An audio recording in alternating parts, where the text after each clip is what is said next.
नमस्कार साथियों, आप देख रहे हैं अपने और अपने परिवार की सेहत से जुड़ा शो मेडिकली स्पीकिंग। मैं हूं आपके साथ समर। साथियों, हमारे शरीर का सारा बोझ हमारे घुटनों और पांव पर होता है, लेकिन सर्दियां शुरू होते ही लोगों को गठिया, जोड़ों में दर्द और सूजन की परेशानी ज्यादा होने लगती है।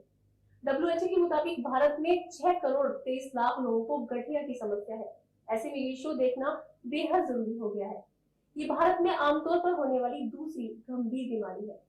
भारत में 22 से 39% लोग जोड़ों के दर्द और सूजन की समस्या से परेशान हैं। दोस्तों, अगर आप या आपके परिवार का कोई सदस्य जोड़ों में दर्द की वजह से परेशान है, तो ये शो आपके लिए बिल्कुल खास है। इस शो को बहुत ही ध्यान से देखिए। जोड़ों में दर्द होता क्यों है, इसके क्या कारण है, क्या लक्षण है, आखिर ये बुजुर्गों में ज्यादा क्यों होता है, जोड़ों में दर्द की समस्या से कैसे बचा जा सकता है। साथियों, ऐसे तमाम सवालों के जवाब जानने के लिए हमारे साथ एक्सपर्ट डॉक्टर विनीता कंसल जुड़ रही है, जो कि फिजियोथेरेपी में महारत हासिल है उनको, और हेल्दी लिविंग फिजियोथेरेपी क्लिनिक की डायरेक्टर भी है। प्रीता कंसल जी फिजियोथेरेपी में 15 साल का एक्सपीरियंस भी रखती है। डॉक्टर, सबसे पहले तो आपका बहुत बहुत स्वागत है हमारे इस खास शो में। थैंक यू समा for inviting me on the show. Indian news के सभी दर्शकों को मेरा प्यार भरा नमस्कार। मैं हूं doctor Vinita Kansal, director healthy living physiotherapy clinic Faridabad. Doctor, सबसे पहले तो हमें ये बताइए कि ऑस्टियोआर्थराइटिस यानी कि गठिया की समस्या क्या है और ये समस्या लोगों में क्यों होती है। आर्थराइटिस यानी इन्फ्लेमेशन। ऑस्टियोआर्थराइटिस एक डीजेनरेटिव जॉइंट डिजीज है जिसमें जॉइंट में इन्फ्लेमेशन हो जाता है और उसके कारण उसका वेयर एंड टेयर होना शुरू हो जाता है। ऑस्टियोआर्थराइटिस आर्थराइटिस की सबसे कॉमन फॉर्म है और मेजरली ये वेट बेरिंग जॉइंट्स में होती है। ऑस्टियोआर्थराइटिस नी में नी जॉइंट का कार्टिलेज अफेक्ट हो जाता है। कार्टिलेज का फंक्शन होता है शॉक एब्जॉर्प्शन और जॉइंट का फ्री मूवमेंट। सो कार्टिलेज अफेक्ट होने से जॉइंट का फ्री मूवमेंट अफेक्ट हो जाता है। ऑस्टियोआर्थराइटिस दो टाइप्स की होती हैं, primary osteoarthritis and secondary osteoarthritis. Primary osteoarthritis का कोई नोन कॉज नहीं है। सेकेंडरी ऑस्टियोआर्थराइटिस जो होती है उसके पीछे एक अंडरलाइंग डिजीज होती है और कई सालों के बाद बेसिकली आप ऑस्टियोआर्थराइटिस में एंड अप कर जाते हैं। जैसे आपकी कोई पुरानी हिस्ट्री ऑफ ट्रॉमा हो सकती है, कोई इन्फेक्शन हो सकता है, कोई पुराना फ्रैक्चर हो सकता है, कई बार जॉइंट में डिफॉर्मिटीज होती हैं जैसे बो लेग्स, या जॉइंट की कोई माल अलाइनमेंट हो सकती है, ओबेसिटी हो सकती है, मोटापे के कारण भी लॉन्ग रन में आप ऑस्टियोआर्थराइटिस में एंड अप हो सकते हैं। तो डॉक्टर, जोड़ों में दर्द और सूजन की समस्या सर्दी में ज्यादा बढ़ जाती है। ऐसे में खुद का ख्याल रखना थोड़ा मुश्किल हो जाता है। आखिर जोड़ों में दर्द होने का कारण क्या होता है, ये आप हमारे दर्शकों को बताइए। बेसिकली इसके कुछ रिस्क फैक्टर्स हैं। एज, जैसे जैसे आपकी उम्र बढ़ती है आप ऑस्टियोआर्थराइटिस के लिए प्रोन हो जाते हैं। Second, sex of the patient. Females में ये समस्या ज्यादा देखी गई है, उसके कई कारण होते हैं जो हम लेटर डिस्कस करेंगे। Then previous history of any trauma, accident या इन्फेक्शन।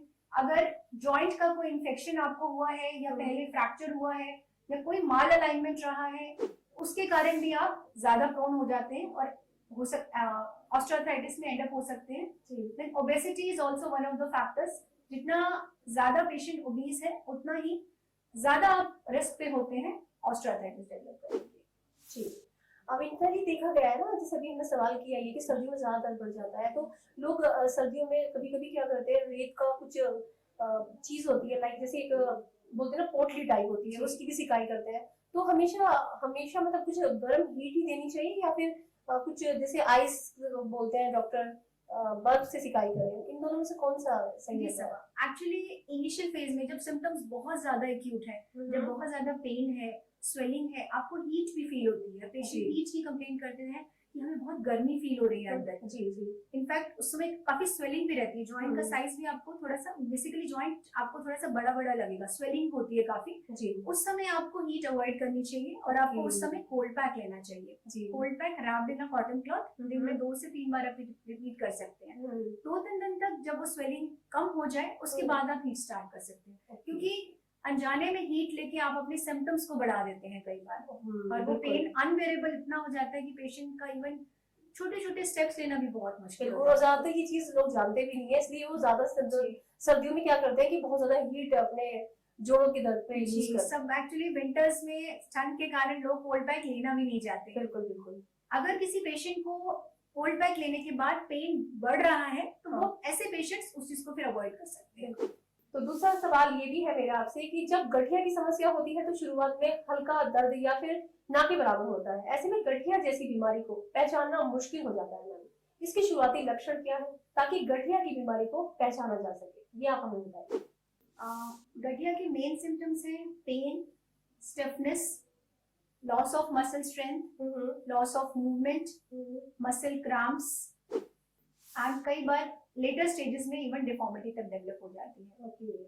इनिशियल स्टेजेस में पेशेंट को पेन पूरे टाइम नहीं होता है, जैसे आपने ज्यादा देर वॉक करा, आपका कोई दिन बहुत हेक्टिक गया, उस दिन आप हो सकता है आपको हल्का पेन फील हो, या कहीं ऐसी एक्टिविटी आपने करी जिसमें कंटिन्यूअसली एक पोजीशन आपने मेंटेन करी, तो जैसे ही वो एक्टिविटी स्टॉप करी उसके बाद आपको हल्का पेन होता है। तो ये शुरुआती लक्षण हो सकता है।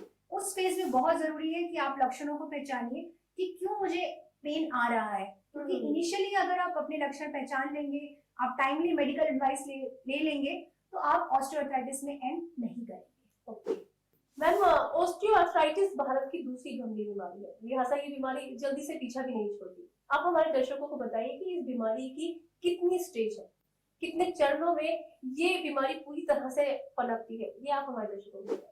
ऑस्टियोआर्थराइटिस की बेसिकली 4 स्टेजेस होते हैं। ऑस्टियोआर्थराइटिस नी की स्टेज 1 में नी का जो कार्टिलेज है नी जॉइंट का, वो सॉफ्ट होना शुरू हो जाता है। इसमें यूजुअली पेशेंट का पेन का कंप्लेंट तब तक डेवलप नहीं हुआ होता है। स्टेज 2 में which is mild form of OA knee, stage 2 में कार्टिलेज का वेयर एंड टियर स्टार्ट हो जाता है। स्टेज 3 जिसे मॉडरेट स्टेज भी बोलते हैं, स्टेज 3 में कार्टिलेज ऑलमोस्ट खत्म हो जाती है, जॉइंट की रबिंग स्टार्ट हो जाती है, ऐसे में पेशेंट को काफी पेन भी रहता है। And the last stage is the stage 4 which is the severe form of OA knee, जिसमें कार्टिलेज पूरी तरह से खत्म हो जाती है, जॉइंट स्पेस एकदम खत्म हो जाता है और बोन की काफी ज्यादा रबिंग होती है, और पेशेंट्स इस स्टेज के पेशेंट्स काफी ज्यादा पेन में रहते हैं, उनका मूवमेंट बहुत ज्यादा रेस्ट्रिक्टेड हो जाता है, स्टिफनेस की बहुत ज्यादा कंप्लेंट होती है। डॉक्टर विनीता, अक्सर लोग गठिया की बीमारी में घरेलू इलाज अपनाते हैं, लेकिन घुटनों के दर्द और सूजन में फिजियोथेरेपी भी की जाती है। आप हमें बताइए कि ऑस्टियोआर्थराइटिस में फिजियोथेरेपी का क्या रोल है, ये कितनी असरदार है? ऑस्टियोआर्थराइटिस में फिजियोथेरेपी का बहुत इंपॉर्टेंट रोल है। आई कैन से कि physiotherapy acts as a miracle. Patient को कंप्लीटली एजुकेट करा जाता है ऑस्टियोआर्थराइटिस नी के बारे में, उनको क्या प्रिकॉशंस लेने हैं, क्या डूज एंड डोंट्स करने हैं, मतलब क्या करना है क्या नहीं करना है, घर पे उनको अपना ख्याल कैसे रखना है, कौन से पॉस्चर्स उनको अडॉप्ट करने हैं, कौन से पॉस्चर्स बिल्कुल अवॉइड करने हैं, क्या प्रिकॉशंस उनको हमेशा लेनी है ताकि पेन अंडर कंट्रोल रहे या पेन नहीं आए, और किस तरह से लाइफ को वो हेल्दी वे में जी सके। फिजियोथेरेपी में पेन मैनेजमेंट के लिए बहुत सारी मोडालिटीज और टेक्निक्स यूज करी जाती हैं। बेसिकली हमारे गोल्स रहते हैं फिजियोथेरेपी में ओएनी के मैनेजमेंट में, पेन को कंट्रोल करना, इन्फ्लेमेशन को डाउन करना, मसल स्ट्रेंथ को इम्प्रूव करना, जॉइंट फंक्शन को इम्प्रूव करना, और पेशेंट की ओवरऑल क्वालिटी ऑफ लाइफ को इम्प्रूव करना। मैं एक छोटे से एग्जाम्पल के साथ थोड़ा क्लियर करना चाहूंगी। पेशेंट की मोबिलिटी रिड्यूस होने से पेशेंट के हेल्थ के पैरामीटर्स अफेक्ट होने शुरू हो जाते हैं। जैसे पेशेंट अगर डायबिटिक पेशेंट है तो उनके शुगर लेवल्स बढ़ने शुरू हो जाते हैं। पेशेंट घर से बाहर नहीं निकलते तो वो नेगेटिविटी ज्यादा बढ़ जाती है, पेशेंट ज्यादा स्ट्रेस में रहने लगते हैं, धीरे धीरे उनकी emotional health, mental health affect होने लगती है, स्ट्रेस में रहने लगते हैं ज्यादा पेशेंट, उसका एक ओवरऑल इम्पैक्ट उनकी क्वालिटी ऑफ लाइफ पे आता है। मतलब वी हैव सीन पेशेंट्स जो इवन डिप्रेशन में भी चले जाते हैं बिकॉज उनकी मोबिलिटी कम हो गई है पेन के कारण। सो फिजियोथेरेपी के थ्रू उनका पेन कम करके, उनकी मोबिलिटी को रिस्टोर करके ओवरऑल क्वालिटी ऑफ लाइफ हम इम्प्रूव करते हैं। जी डॉक्टर, आपने बताया कि गठिया की बीमारी की 3 स्टेज होती है और तीसरी स्टेज के बाद दवा भी अपना असर कम कर देती है। ऐसे में अगर घुटनों की सर्जरी कराई जाए तो वो कितनी बेहतर है, और घुटनों की सर्जरी कब कराई जाती है, ये आप हमारे दर्शकों को बताइए। यूजुअली सर्जरी ग्रेड 4 में इंडिकेटेड होती है कि जब कार्टिलेज कंप्लीटली खत्म हो जाता है और जॉइंट मतलब जॉइंट में बोन्स रब कर रहे होते हैं एक दूसरे को। ग्रेड 4 के पेशेंट्स काफी पेन में होते हैं, उनकी मोबिलिटी बहुत रिड्यूस होती है, तो यूजुअली सर्जरी ग्रेड 4 में इंडिकेटेड होती है। आजकल नी सर्जरीज बहुत एडवांस हो गई है and success rate is also very high. Doctor Vinita, मोटापे को बीमारी की जनी कहते हैं। मतलब अगर कोई मोटा है तो उसे बीमारियां अपनी चपेट में ले ही लेती है। क्या मोटापे से गठिया की बीमारी भी हो सकती है? मोटापे और गठिया के बीच में आखिर संबंध क्या है? मोटापा और गठिया आपस में बहुत स्ट्रांगली लिंक्ड है। जितना ज्यादा आपका वेट होगा उतना ज्यादा जॉइंट पे प्रेशर पड़ेगा, जॉइंट पे लोड पड़ेगा जी। और कार्टिलेज घिसने की जो स्पीड है, बेसिकली प्रोग्रेशन ऑफ डिजीज जो है वो बहुत जल्दी होता है अगर आपका वेट ज्यादा है। स्टडीज के अकॉर्डिंग अगर कोई पेशेंट 10% अपना वेट लूज करता है तो 30% जॉइंट फंक्शन में इंप्रूवमेंट पाया गया है। 1 kg वेट लूज करने से जॉइंट पे 4 टाइम्स वेट कम पड़ता है बेसिकली। सो अगर कोई पेशेंट अपना 10 kg वेट लूज करते हैं दैट मीन्स उनका 40 kg वेट जॉइंट पे कम आता है। तो आप देखिए 40 kg is a very significant amount. So weight का बहुत इंपॉर्टेंट रोल है वेट रिडक्शन का। सेकेंडली फैट सेल्स जो होते हैं हमारे, जब वेट ज्यादा होता है तो डेफिनेटली फैट सेल्स ज्यादा होते हैं। फैट सेल्स कुछ केमिकल्स रिलीज करते हैं जो जॉइंट की इन्फ्लेमेशन को बढ़ाती है। जी, इस तरह से ये दोनों चीजें लिंक्ड हैं। ओके डॉक्टर, वैसे तो एक्सरसाइज हर किसी को करनी चाहिए। हर वो शख्स जो हेल्दी और फिट रहना चाहता है उसे एक्सरसाइज करनी ही चाहिए। आप हमारे दर्शकों को बताइए कि ऑस्टियोआर्थराइटिस की समस्या में एक्सरसाइज का कितना रोल है? ऑस्टियोआर्थराइटिस की समस्या में एक्सरसाइजेस बहुत इंपॉर्टेंट रोल प्ले करती हैं। एक्सरसाइज आपकी जॉइंट की स्ट्रेंथ को इम्प्रूव करती है, पेन को कम करती है, जॉइंट को न्यूट्रिशन और लुब्रिकेशन प्रोवाइड करती है, न्यूरोमस्कुलर कोऑर्डिनेशन इंप्रूव करती है और ओवरऑल क्वालिटी ऑफ लाइफ को इंप्रूव करती है। एक्सरसाइजेस बहुत टाइप्स की होती हैं। बेसिकली इनिशियली हम आइसोमेट्रिक एक्सरसाइजेस कराते हैं जिसमें मूवमेंट नहीं होता जॉइंट का, सिर्फ मसल स्ट्रेंथ इंप्रूव होती है। धीरे धीरे जैसे जैसे स्ट्रेंथ बिल्डअप होती चली जाती है, एक्सरसाइजेस का लेवल बढ़ाते जाते हैं, उसका जो इंटेंसिटी है वो इंक्रीज होती जाती है।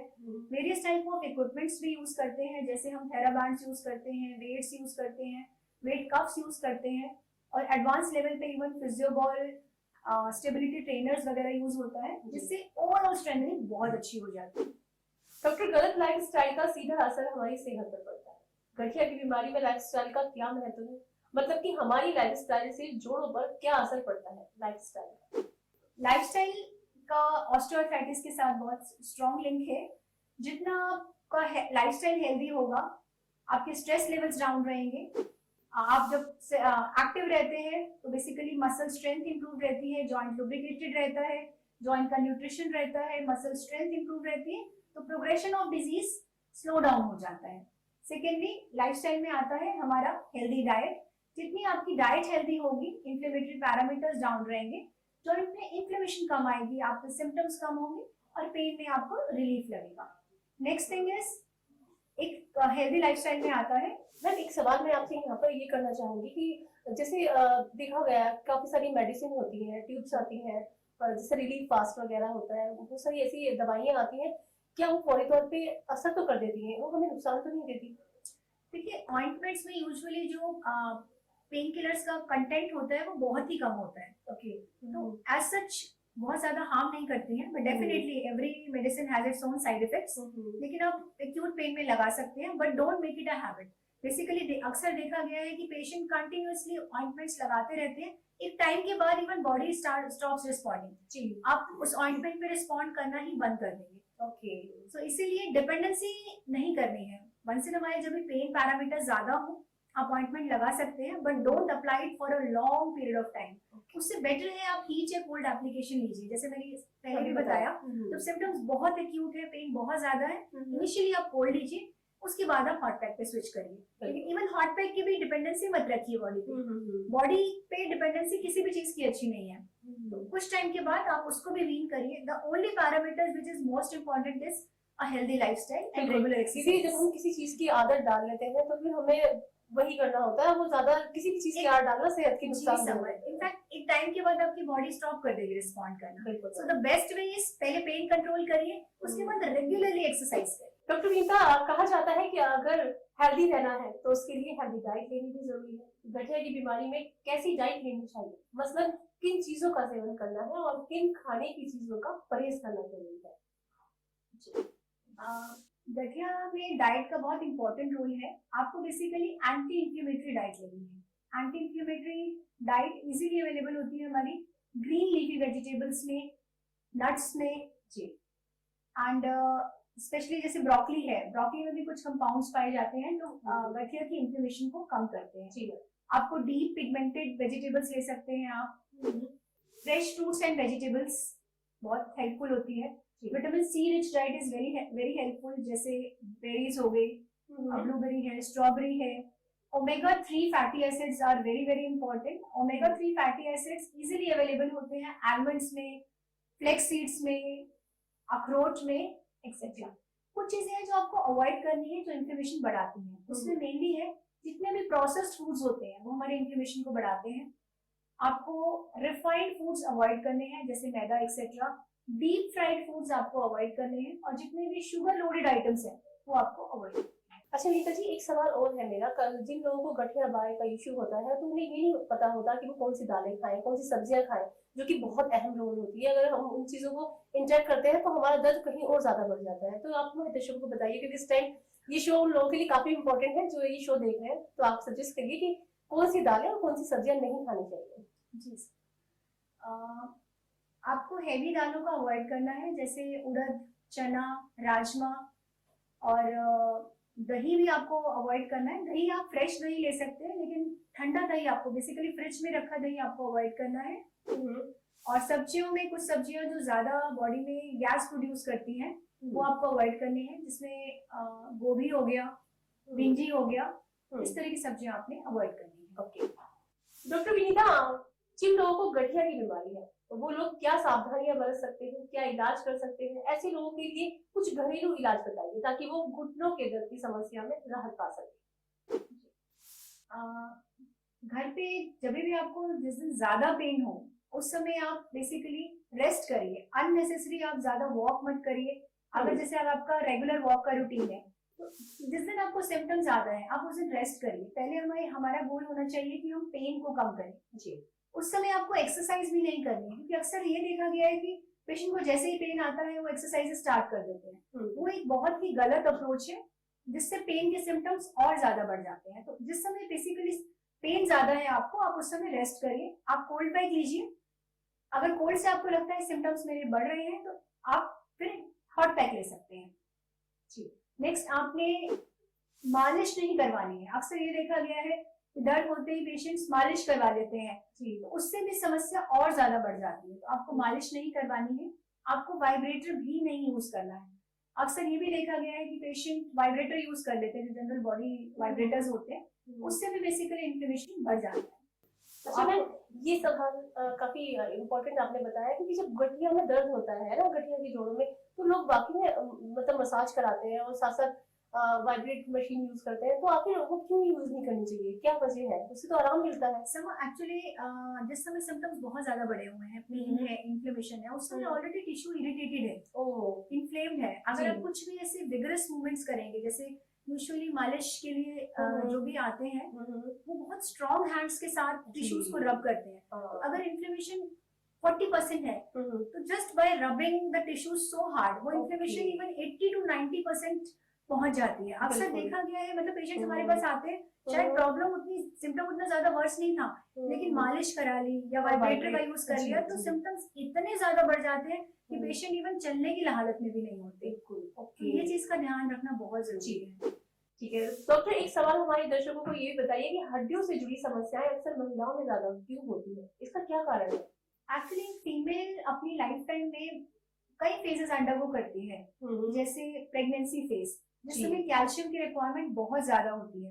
इनफैक्ट थर्ड ट्राइमेस्टर में और पोस्ट डिलीवरी फीमेल की बोन से कैल्शियम बॉडी लेना शुरू कर देती है to meet the high demand of calcium. तो आप बेसिकली बहुत रिस्क पे रहते हैं कैल्शियम डेफिशिएंसीज की। दो पेशेंट ऑलरेडी सप्लीमेंट्स पे होते हैं अंडर देयर गाइडेंस, लेकिन फिर भी अक्सर देखा गया है कि फीमेल्स इतना बिजी हो जाते हैं डिलीवरी के बाद कि वो सप्लीमेंट्स नहीं ले पाते हैं।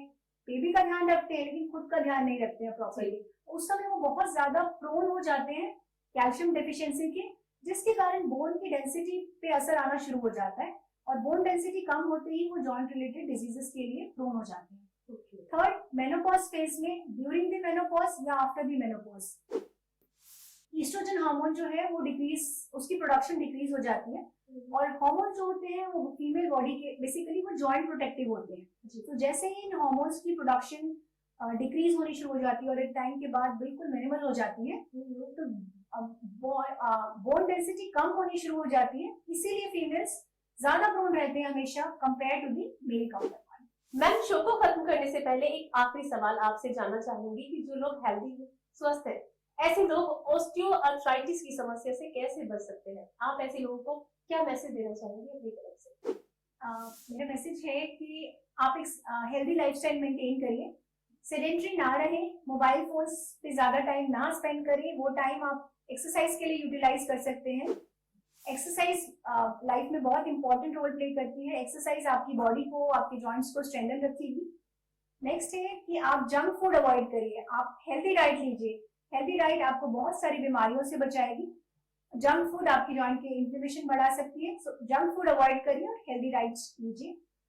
अपनी हेल्थ को प्रायोरिटाइज करिए। ये मैसेज स्पेशली मैं फीमेल्स को देना चाहूंगी जो सबको प्रायोरिटाइज करती हैं लेकिन अपनी हेल्थ को प्रायोरिटाइज नहीं करते हैं। जी, एक लाइन है, एक मैसेज है basically, self care is the first step towards taking care of your family. अगर आप अपना हेल्थ का ध्यान रखेंगे, आपकी हेल्थ अगर ठीक रहेगी, तभी आप फैमिली का ध्यान रख पाएंगे। सो अपनी हेल्थ को जरूर प्रायोरिटाइज करें।